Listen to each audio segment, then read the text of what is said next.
教育出身的议员柯玉玲伫市政总之时自由发言时间，首先询问市长，伫校长的遴选制度核心精神是啥物？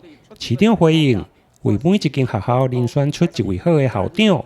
不过，伫经过第一阶段甲第二阶段的校长遴选，议员认为好的校长想要连任却无法度连任，甚至有遴选出来，因为制度逼迫改派代理。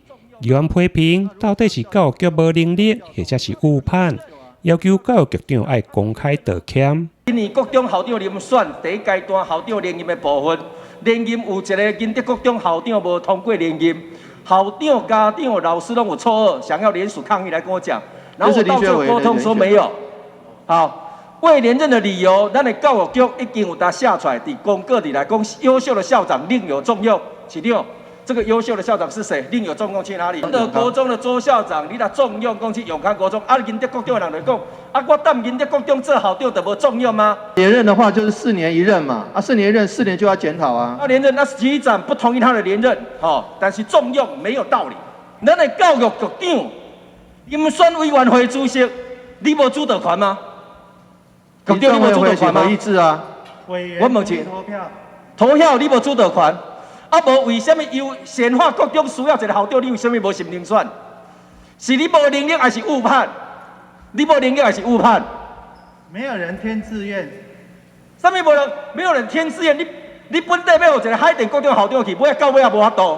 本地那个只是希望他去，但后来他也都不去啊。你即摆现成的结果是，显化国中伫咱台南市校长遴选了后。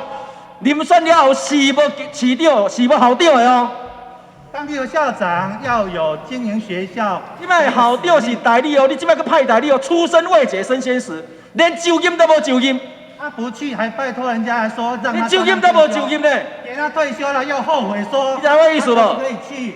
来说我问你，你初任遴选的校长是吴校长、吴启颖校长，伊就轻视亲假，爱是无就任，爱是你即摆派代理校长。因为他父亲生病的缘故，个人的因素，他实在没有办法同时。个人因素，所以是有遴选成功的就对了。你的意思是安尼吗？基本上，我们尽可能去尊重校长。议员柯玉玲甲教育局长陈新辉，你一句我一句，双方唇枪舌战。伫校长的遴选过后，神华国中的校长也是出亏。对此，议员表示，台南市校长的遴选办法，因为10年来年年的变更条文。